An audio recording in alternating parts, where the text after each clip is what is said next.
Hey Kabir, how you doing?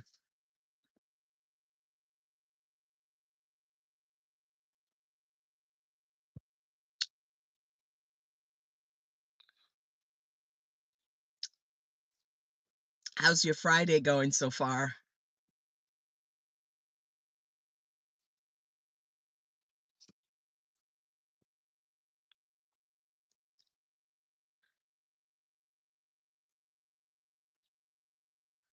Hi, Michael McDonald. Welcome. What's happened?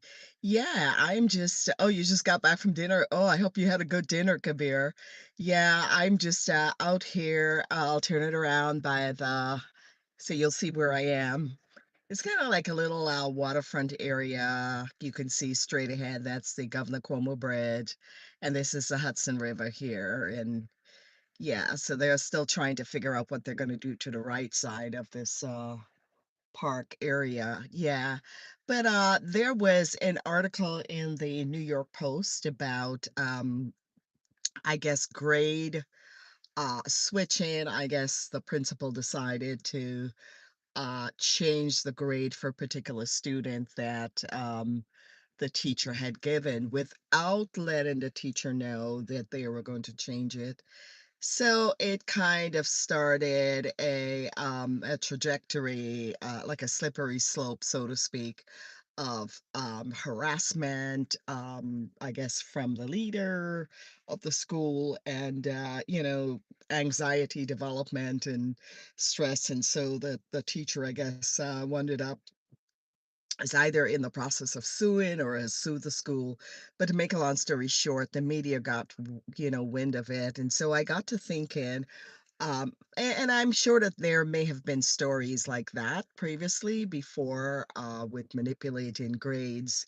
And I think I remember years ago there was something in the Atlanta area where, and this may have had to do with like high stakes tests, like state test scores, or I don't know, something, whatever it is, to make the district look good, so to speak. And when you think about the test scores, graded. So basically, the state test here in New York, teachers actually get together and there's what you call a rate or score. I think about two or three teachers at a time will grade um a, a, a one test, so that there's or more, at least a group of teachers. I would say maybe six, and they would grade, so like two would take one test to score and kind of get a consensus, and if they're not sure they pass it around to somebody else.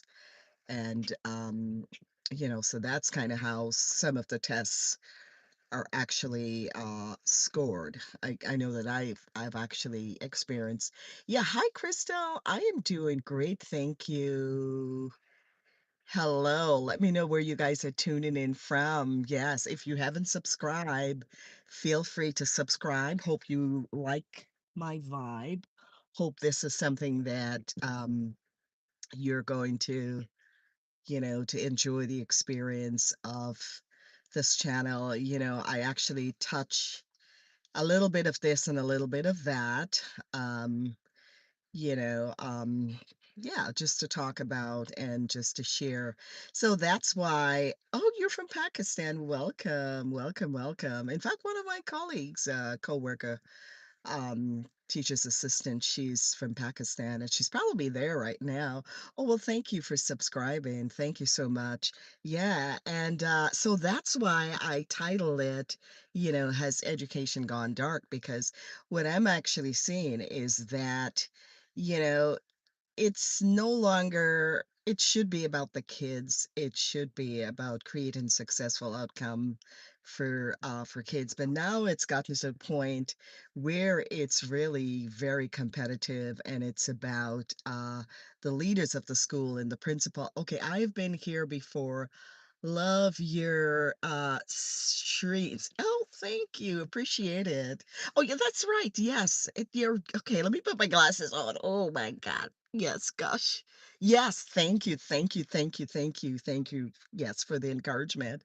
But you know what I am seeing personally, it's, the leaders, you're, like, totally right. Oh, well, yeah, let's talk. Let's kind of extend that conversation and talk a little bit more about it, and so what I'm seeing is that principals, they're, in a position or in a discourse to kind of show what they're worth, so to speak, right? And it's like I said, it's very competitive. It's about showing, or being able to set themselves apart from others. And what I see is that it is no longer about, ethics. To me, it's like they subscribe to a different set of ethics rather other than what it should be, and in doing so, you actually get to see their true character, who they really are, down and dirty and mean and just kind of just hardcore, like a doggy type world, meaning, they're gonna do whatever. Oh my goodness, really? Wow, wow. And so it's that they're gonna do whatever that they have to do to make themselves look good in the eyes of the superintendent. They want to make their school looks good because at the end of the day, it's about their raise, it's about pay, and it's about, getting to wherever and whatever their next level supposedly is, right? And so if that means manipulating the grades, if that means intimidating their subordinate or their employee, or threatening them or harassing, not threatening, but harassing them, that's what they're gonna do, and it seems like in this instance that this is kind of what happened, to the point that apparently this teacher was rated very well before, and after this teacher went against, the principal and didn't agree with what the principal wanted, all of a sudden the rating is decreased. And I'm telling you, this is what is going on. And unfortunately, when you work in large systems such as what I am working in, this you find these things. They are very, very problematic. Yeah. And sometimes students become rebellious because of this exact reason. So let's talk a little bit more about that because I see a lot of situations where grades, okay, so there's some schools where you're not supposed to give the kid less than, I think it's a 60, or the lowest you can give them is either a 55, but you cannot give them a 0. And we know that a 55 means that you're failing. And you have to stop and think, are you really helping the the kids when you're doing something like that? And also too, what's the situation with regard to the teacher, the leader of the class being autonomous or utilizing their own autonomy. I honestly hate principals. I like teachers. Like, why can't they be better? Well, I don't want to. I take it that you're a student, you're a minor. Why you're saying that. But what I'm saying, you have to remember, they're good leaders and they're bad leaders. And I'm talking about the situations with the bad leaders that's kind of shifting and taking education in on a course where it's getting dark, where it's kind of get in a place where you don't exactly want to be in. Like I'm familiar with a situation where a teacher reported that there were no testing administrators present for the New York State Regents, the first day of the New York State Regents for that particular school. The teacher reported it, right? And, because to me, it's a liability issue. There needs to be an administrator or somebody present. And the teacher was not evaluated for the whole school year. For the whole school year. Now, you're supposed to have informal evaluations and you're supposed to have formal evaluations. And the second to last day of school, they popped up with an evaluation for this teacher, and it wasn't a very positive rating. So there's that kind of corrupt kind of stuff. That's what I call dark. That's dark. To me, that is dark.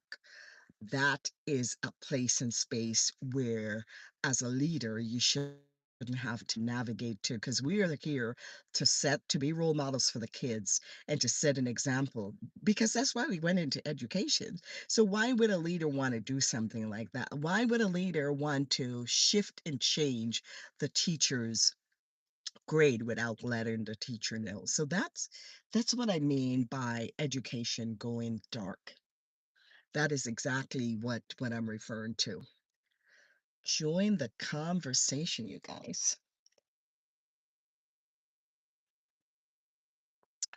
Please share, please tag, please let somebody else know that Dr. Paula is live.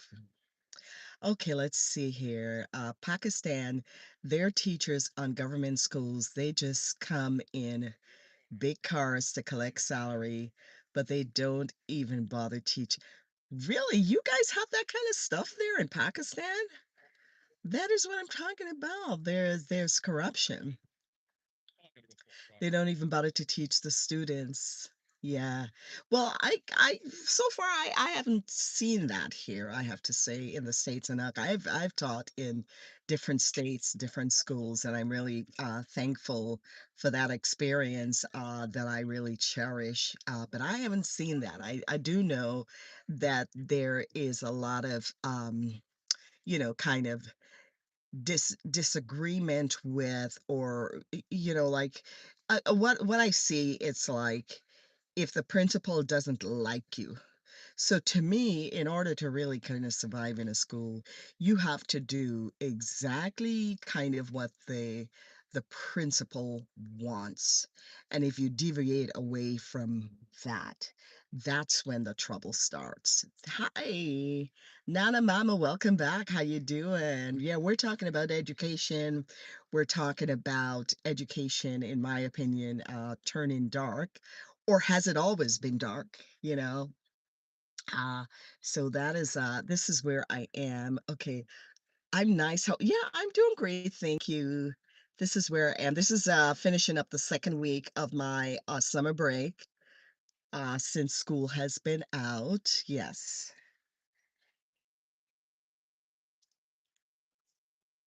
Wow, yes, thank God. And so I'm reflecting on teaching this year.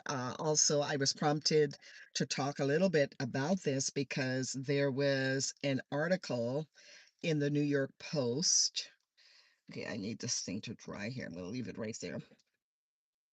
There was an article in the New York Post about a teacher um, having who got in trouble by her principal because she didn't. Okay, so the teacher, she set a certain grade for her student. The principal went behind her back and changed the teacher's grade, right? And when the teacher complained about it, there was backlash to the tune of stress and, her having to sue and stuff like that. And somehow the New York Post picked up the story. Don't even get me started on the principal. She is literally a weirdo.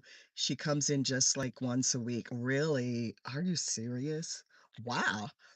How is she getting away with that?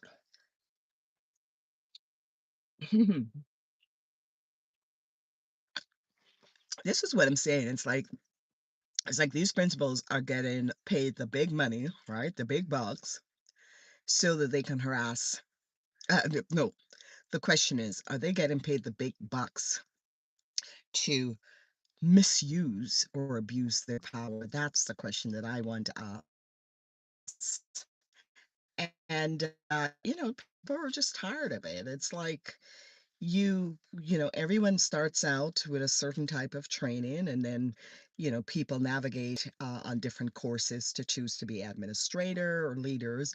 But then I think sometimes they get to the top level and they kind of forget where they started from, and all of a sudden there's a lack of sensitivity in understanding that they were once in the same situation position, where of having to utilize their own autonomy, where their actually employee has been, or subordinate.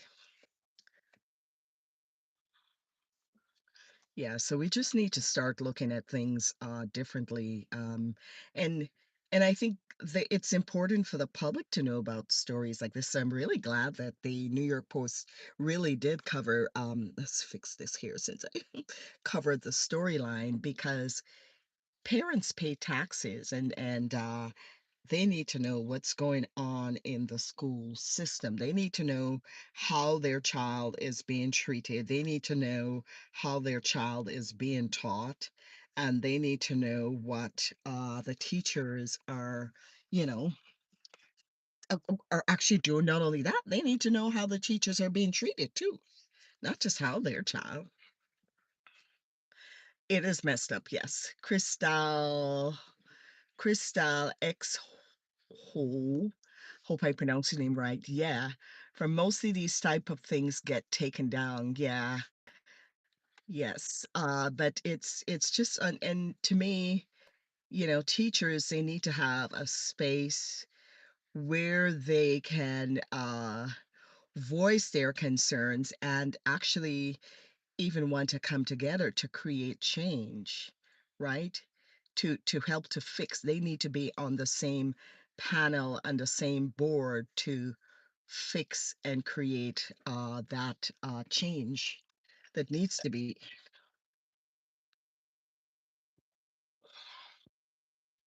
Oh, Toy. It's Crystal Toy.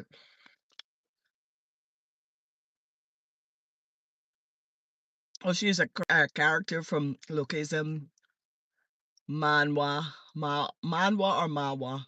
Oh, there's a place called Mawa, New Jersey. Yeah, interesting.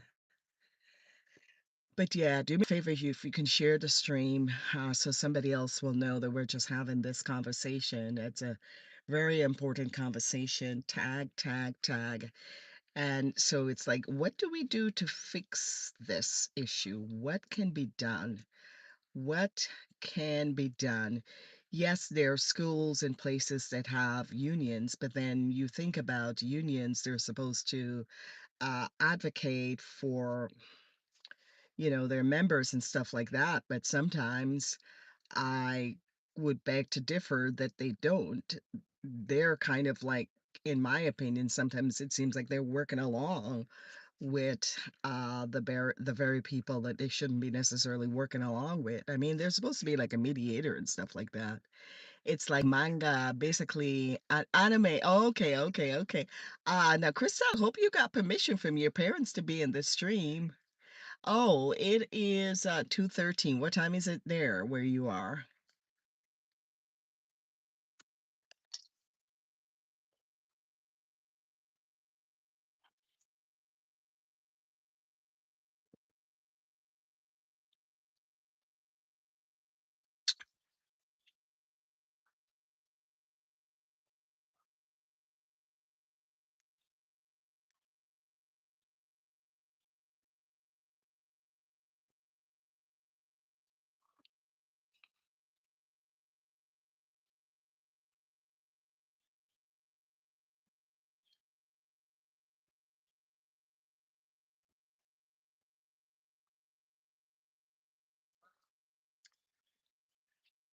Oh, okay, yeah, they don't mind me. It's 11:13 p Oh, it's kind of late. That's late. Late past your bedtime. Oh, I'm zoning out? Oh, well, maybe I don't know. It's the Wi-Fi where I am. I don't know.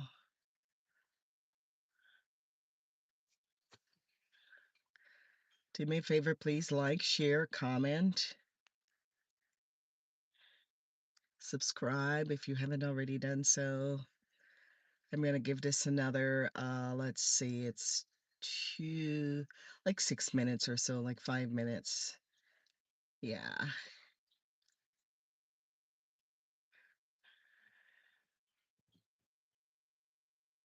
Oh, that's as I cannot encourage that as an yeah, as an educator. Yeah.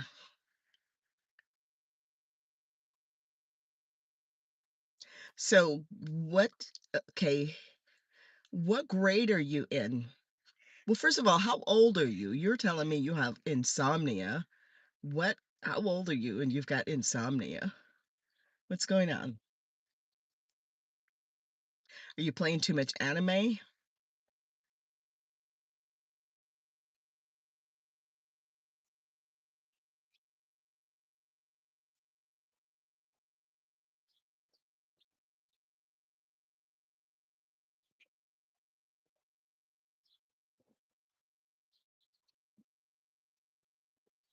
Yeah, but you're still too young to have, insomnia, though.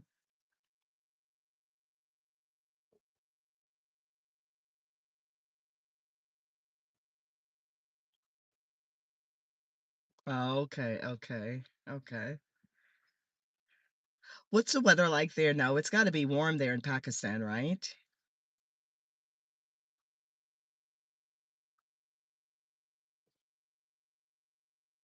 Oh, okay, you're a gamer.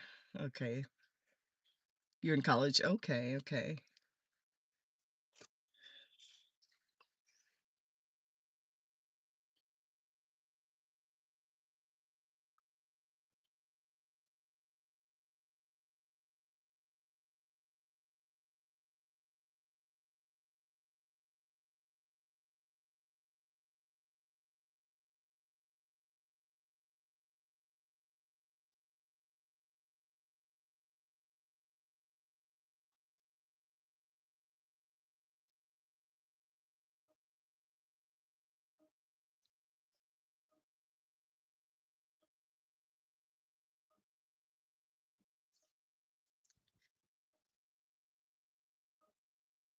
Oh, well, thank you. Well, speaking of college, I'm trying to navigate to, getting into college to teach, and, as I speak about it, I really need to seriously look into that to navigate, just to kind of transition into different with a different age group.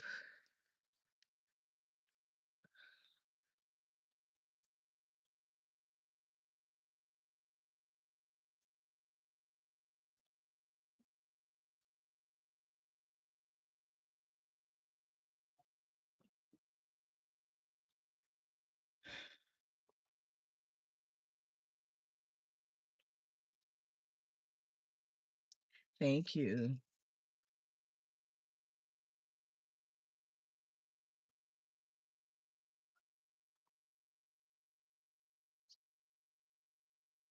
What are you studying in college? What's your focus? What are you studying?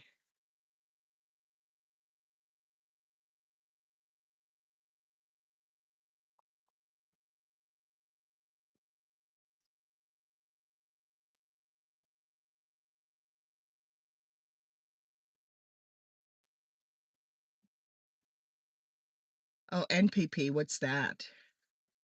Yeah, computer science, huh? That's good. With all the data centers that are being built. And what I'm finding out is that they require a lot of water. They need a lot of water to cool things down. It's no problem. No NPP, no problem. No prob. No prob. Or sometimes you say NPRV, no prob.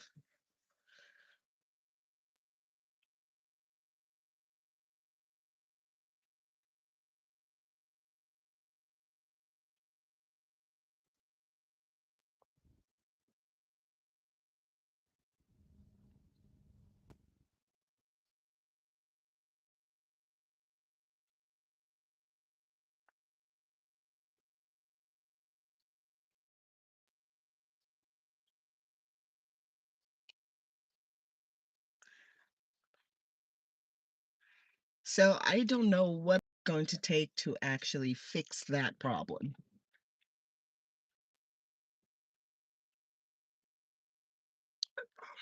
That's the question that I have concerning that issue, you know?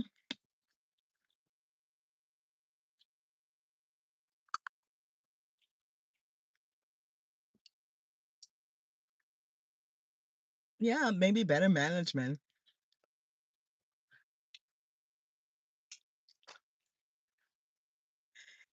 Welcome back, Kabir.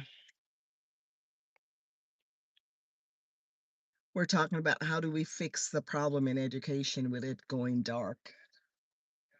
Yeah,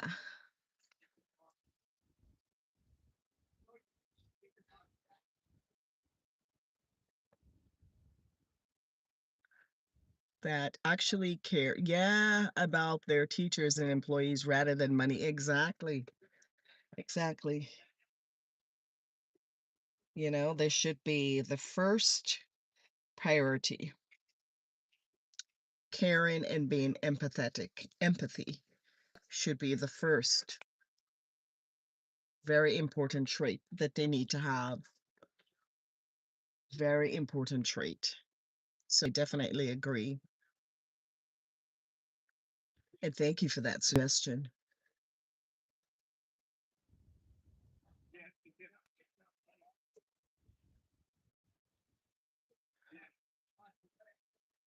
Yeah, eating a bagel.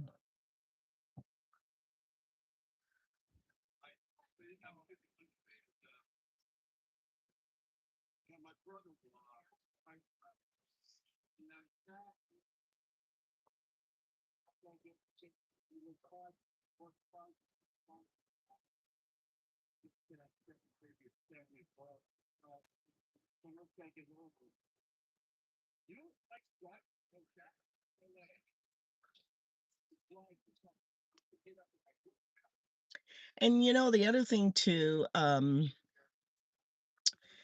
so teachers they go into this job, with the hopes of being able to retire and the school work towards. Obviously there. I mean, so retirement, thank you. Retirement is the end result or the end goal. And they have a family to feed, they have mouths to feed, they have to take care of stuff. And and I think maybe sometimes and then there's the issue, okay, you go in and you're not tenured and things like that. And I think New York State is one of the few states in the union that have tenureship. Other places that I've taught at, Arizona, they don't have tenure. Oregon, no. But there are so many other places, Missouri, there are so many other places that don't have tenure. And so the teachers are somewhat intimidated. They're, just kind of like at a disadvantage or feel the need that they have to do whatever they have to do to follow and whatever they have to do to please the principal, because if they don't, they're not going to get their tenure. If they don't, they're going to get a poor rating, and sometimes they still get a poor rating either way and all the other stuff. Am I correct in remembering you have a big— Yes, yes, yes, you are correct. Yeah, I'm traveling the ending of this month. The conference is the beginning of August. It's actually just for 2 days.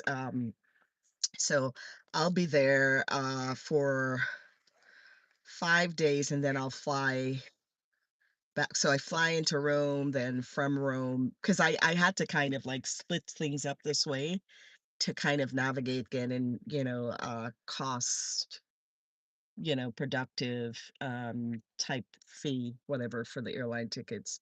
So yeah, and then afterwards, so I'll go fly into Italy and then fly out where I have to go for the conference and fly back to Italy and then, stay there for a little bit and then come back. Yes, you are correct. Yeah, so I'm looking forward to that. I still have to finalize my lodging. Still have to do that.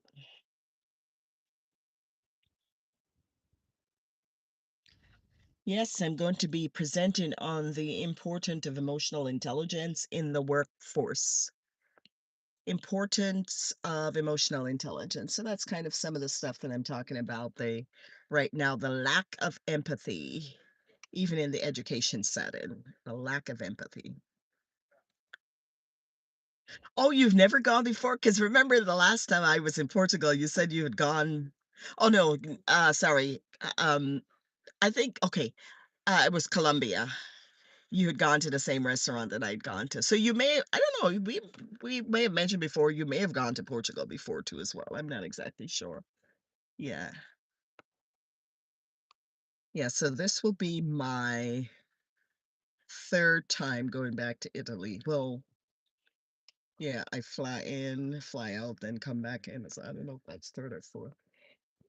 But you have to I know they say you have to watch the time you stay there, but I think what I'm gonna do is I'm gonna try to go to the Italian embassy and, I did call them before to make sure that I don't need to have any biometrics done, and they said, "No, not as yet, it hasn't started," or whatever. What is that bird doing up there? Get away, you bird. Shh, shh, shh, shh. So I have to go to yeah, I'm gonna go to the Italian embassy next week.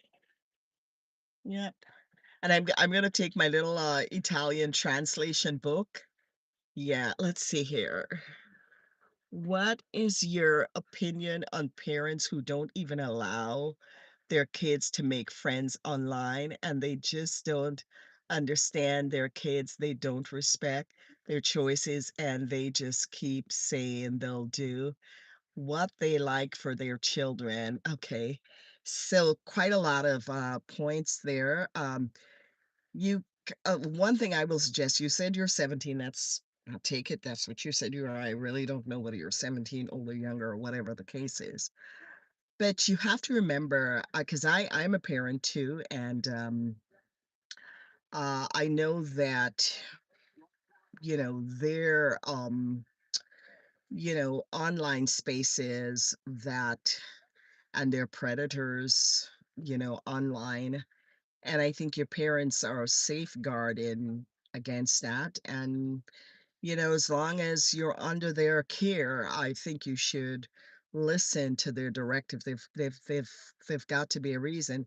I also do know that they're kind of, I think, apps, what is called parent control, where they can actually monitor either the sites that or they can block certain sites off. Don't quote me. I don't know if that's I'm just kind of going with what I think I've heard.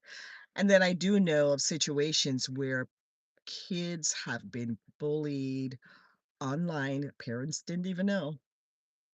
And there might be situations where they snuck online without their parents' permission, and parents didn't even know that their poor child was being bullied.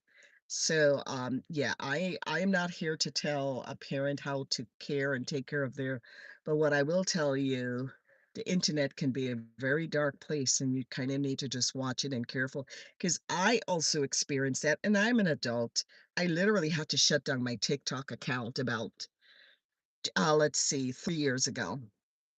I literally had to shut it down because there were predators in there. And the thing is, you go in, and probably even with YouTube too, that they're on, you go in so innocently, like I'm talking to you guys, and there's somebody else that's monitoring and just kind of like, just conceptualizing in their mind how to just to pray. But wouldn't that just make their own kids hate them? Well, no, you have to understand, it's respecting your parents, and you have to have a conversation with them, and perhaps you need to maybe the parents need to select which site that you need to go on, and maybe you need to have a conversation and sit with them and say, hey, listen, oh, this was the site that I was talking about, see, it's not as bad as you think it is, that kind of a thing. But no, there's no need for hate. It's, as long as you're in their care, you are a minor, you gotta respect the rules of the house. They're paying the bills. I'm sure they've got do you know there's some countries, that have actually pulled back on this technology, trajectory for their kids in a certain grade. Because what it actually does, it's kind of like a dumbing down of the mind. All of a sudden there were skills that these kids used to know or have naturally, and because they're using so much technology, it's like they've lost the way how to actually engage and do certain things. And so I know Sweden is one place for sure I can point out that they've actually pulled the scale back. Yeah, pull the scale back a bit on the usage. Now, in this world that we live, we need to definitely encourage our kids to have access, right? There's certain tools, to the into tools